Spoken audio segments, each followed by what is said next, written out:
Putting your cat into the recovery position. If you find your cat is unresponsive or unconscious, approach them. You need to stroke them, speak to them, see if there is any response at all. If there's no response, you want to open their airway, so tilt their chin, lift their head back a little bit to open their airway and see if they are breathing. And if they are breathing normally but they are unresponsive, then you need to make sure that they are in the recovery position for pets, which is actually for a cat pretty much how they usually sleep.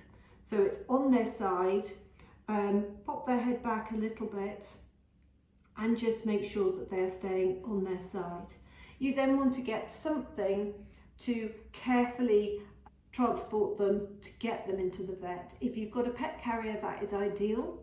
And if you are worried that they may have had some form of a spinal injury, which is why they are where they are, then be very, very careful not to twist their spine.